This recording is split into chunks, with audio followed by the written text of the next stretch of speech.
નમસ્કાર ખેડૂત મિત્રો, ઓનલી ખેડૂત હેલ્પમાં આપનું સ્વાગત છે। આજે તારીખ 14 ઓગસ્ટ 2026 આજના મહત્વના હવામાન સમાચાર જાણીશું, જેમાં ગુજરાતમાં હજુ પણ વરસાદની આગાહી યથાવત છે। આવનારા 72 કલાક સુધી ગુજરાતમાં છૂટાછવાયા ભાગોમાં હળવાથી ભારે વરસાદ તો કેટલાક વિસ્તારોમાં હળવો મધ્યમ વરસાદ પડવાની શક્યતાઓ છે।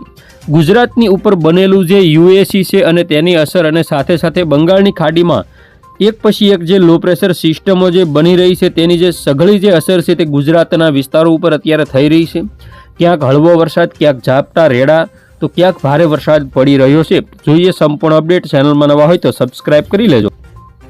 સૌથી પહેલાં આપણે વાત કરીએ તો આજે બપોર સુધીનો જે સમયગાળો છે તે દરમિયાન ગુજરાતના વિસ્તારોમાં આ રીતે વરસાદનું જોર આપણને જોવા મળશે, જેમાં આપણે જોઈ શકીએ છીએ કે આ રીતે દક્ષિણ ગુજરાત હોય, મધ્ય ગુજરાત હોય, ઉત્તર ગુજરાત હોય, સૌરાષ્ટ્ર હોય, જેમાં સામાન્ય હળવો મધ્યમ વરસાદ જોવા મળશે। માંગરોળ સાઈડના વિસ્તારો, જૂનાગઢ, ધારી, અમરેલી, રાજુલા, મહુવા, વેરાવળ, કોડીનાર આ બધા વિસ્તારો, તેમજ ખાસ કરીને જોઈએ તો રાજકોટ આજુબાજુના જે વિસ્તારો છે, સુરેન્દ્રનગર અને બોટાદ સાઈડના જે વિસ્તારો છે, જેમાં પણ હળવો વરસાદ આપણને જોવા મળશે। દક્ષિણ ગુજરાતની આપણે વાત કરીએ તો ભરૂચ, દહેજ, ડેડિયાપાડા, સુરત તેમજ તાપી, નવસારી અને વલસાડ જિલ્લાની અંદર જે વરસાદની સંભાવના છે તે સૌથી વધારે આપણને જોવા મળશે, જેમાં તાપી હોય, ડાંગ હોય, નવસારી, વલસાડ, વાપી, ખાડોલી, કપરાડા, વાની આ બધા વિસ્તારોમાં ભારે વરસાદનું જોર રહી શકે। તો આજે તીવ્રતા દક્ષિણ ગુજરાતમાં વધારે રહેશે। મધ્ય ગુજરાત અને ઉત્તર ગુજરાતમાં ખાસ કરીને મહેસાણા, પાટણ હોય, પાલનપુર હોય, મોડાસા હોય, ઈડર હોય, ડુંગરપુર હોય આ બધા વિસ્તારો હોય, સાગબારા, બાંસવાડા, દાહોદ, ગોધરા, વડોદરા, ગાંધીનગર, અમદાવાદ, વડોદરા, છોટાઉદેપુર, જેમાં રેડા ઝાપટાથી હળવો મધ્યમ વરસાદ રહેશે। અત્યારે આપ જોઈ શકો છો બંગાળની ખાડીમાં ફરી એક લો પ્રેશર સિસ્ટમ અહીં ડેવલપ થઈ છે। આ જે સિસ્ટમ છે ધીમે ધીમે આગળ વધી અને ગુજરાતની નજીક આવે તો આ વરસાદનો જે રાઉન્ડ છે તે લંબાઈ શકે। ક્યાંક હળવો વરસાદ છે, ક્યાંક વરસાદ નથી। આજે બપોર પછી સાંજના 5-6 વાગ્યાની અપડેટ જોઈએ તો જે ગઈકાલની જેમ સૌરાષ્ટ્રના જે વિસ્તારો છે, રાજુલા, મહુવા, તળાજા, પાલીતાણા, ભાવનગર જિલ્લાના જે વિસ્તારો છે, ગીર સોમનાથના જે વિસ્તારો છે, અમરેલીના વિસ્તારો છે, જેમાં વરસાદની સંભાવના છે। મધ્ય ગુજરાતમાં અમદાવાદ, ગાંધીનગર, કડી, પાટડી, ડાકોર, નડિયાદ, વડોદરા, છોટાઉદેપુર। ઉત્તર ગુજરાતમાં સૌથી વધારે મહેસાણા, ઈડર, પાટણ, રાધનપુર તેમજ માનિયારી આ જે બધા વિસ્તારો છે, પાલનપુર હોય, ડીસા હોય, થરાદ, વાવ હોય, આબુ રોડ, ડુંગરપુર હોય, તેમાં વરસાદની સંભાવના છે। દક્ષિણ ગુજરાતમાં પણ વરસાદ જોવા મળશે। રાત્રિની વાત કરીએ તો રાત્રિના સમયગાળા દરમિયાન મધ્ય ગુજરાત, દક્ષિણ ગુજરાત સુધી સામાન્ય રેડા ઝાપટા ચાલુ રહેશે। આવતીકાલે 15 તારીખની બપોરની અપડેટ જોઈએ તો દરિયાકાંઠાના જે વિસ્તારો છે જેમાં સામાન્ય રેડા ઝાપટા જોવા મળશે। રાજુલા, મહુવા એટલે કે ભાવનગર, અમરેલી, ગીર સોમનાથ, જૂનાગઢના દરિયાકાંઠાના વિસ્તારો, દક્ષિણ ગુજરાતના દરિયાકાંઠાના વિસ્તારોમાં પણ વરસાદ જોવા મળશે। 16 તારીખની વાત કરીએ તો પણ આ રીતે વરસાદી રેડા ઝાપટા રહેશે। 17-18 તારીખની અંદર ફરી વખત થોડી ઘણી તીવ્રતામાં વધારો થાય, ત્યાર પછી તીવ્રતા ઘટે અને લો પ્રેશર સિસ્ટમ ગુજરાતની નજીક આવે અથવા તો ગુજરાત ઉપરથી પસાર થાય તો વરસાદના આંકડાઓમાં વધારો થશે। 25 તારીખ આજુબાજુ ફરી એક લો પ્રેશર સિસ્ટમ બનશે, પરંતુ આ સિસ્ટમો ગુજરાત ઉપર આવતી નથી તે એક વાત અઘરી ગણી શકાય, કારણ કે જો સિસ્ટમ ગુજરાત ઉપર આવે તો મોટો રાઉન્ડ આવવાની શક્યતાઓ છે। વાત કરીએ આઇકોન મોડલની અપડેટ તો આઇકોન મોડલ અનુસાર આજની અપડેટ જોઈએ તો આજે પણ કેટલાક વિસ્તારોમાં સામાન્ય રેડા ઝાપટાથી માંડી હળવો મધ્યમ વરસાદ રહેશે અને દક્ષિણ ગુજરાતમાં ભારે વરસાદ આગામી 3 કલાક સુધી કેટલાક વિસ્તારોમાં નોંધાઈ શકે। 20-21 તારીખમાં સિસ્ટમ ગુજરાતની નજીક આવશે તેવું દર્શાવાઈ રહ્યું છે। હવે આપણે જોઈએ જીએફએસ મોડલ અનુસાર તો જીએફએસ મોડલ અનુસાર જે બંગાળની ખાડીની જે સિસ્ટમ છે તે ગુજરાત સુધી ફેલાયેલી આપણને તેનો ટ્રફ ઉત્તર ગુજરાત, મધ્ય ગુજરાત સુધી જોવા મળે છે। તો આ રીતે સિસ્ટમ અત્યારે હાલ જોવા મળી રહી છે।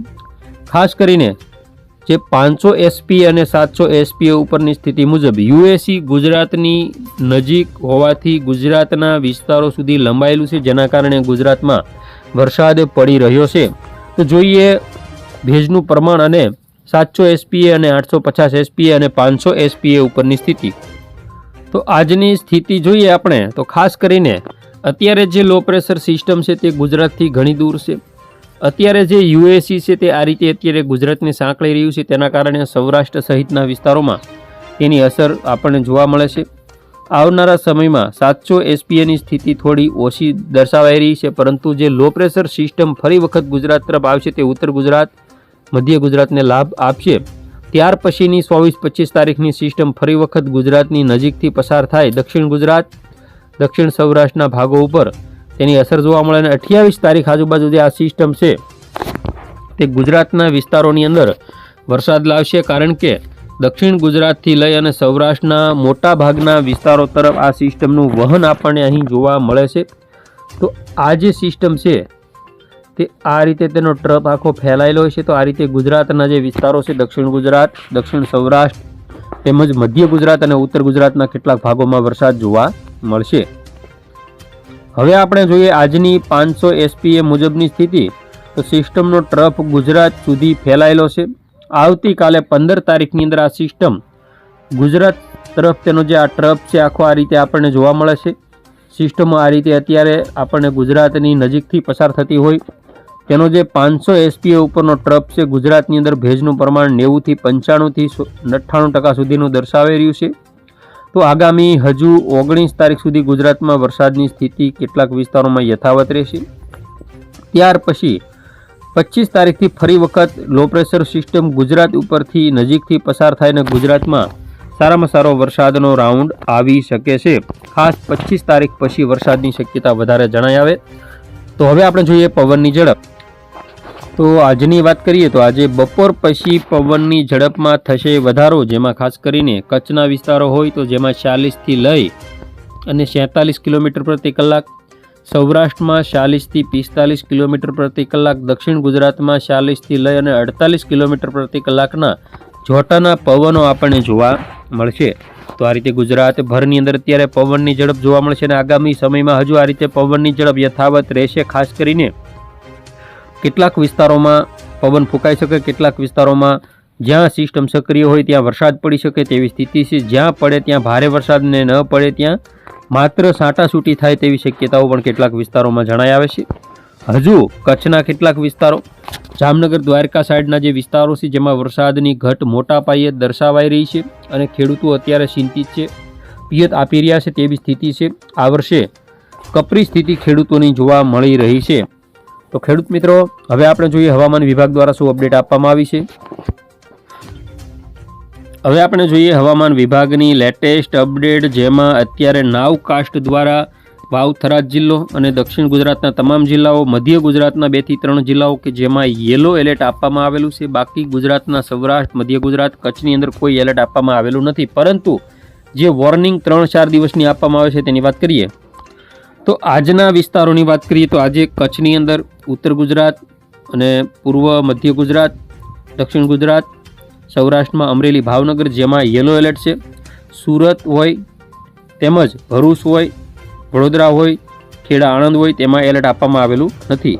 તો આજની અપડેટ છે 15 તારીખની 15 ઓગસ્ટની અપડેટ જોઈએ, જેમાં ગુજરાતના ભાવનગર, અમરેલીમાં યેલો એલર્ટ, જ્યારે છોટાઉદેપુર હોય, દાહોદ હોય, નર્મદા હોય આ બધા જિલ્લાઓમાં આપેલું છે ખાસ કરીને યેલો એલર્ટ. બાકીના વિસ્તારોમાં એલર્ટ આપવામાં આવેલું નથી. 16 તારીખની અપડેટ જોઈ લઈએ, જેમાં 16 તારીખમાં એલર્ટ આપવામાં આવેલું નથી. 17 તારીખમાં પણ કોઈ જાતનું એલર્ટ નથી અને 18 તારીખ સુધીની અપડેટ છે જેમાં પણ કોઈ જાતનું એલર્ટ આપવામાં આવેલું નથી. તો આવનારા 72 કલાક સુધી વરસાદની શક્યતાઓ રહેશે. તો ખેડૂત મિત્રો, આ હતા આજના મહત્વના હવામાન સમાચાર.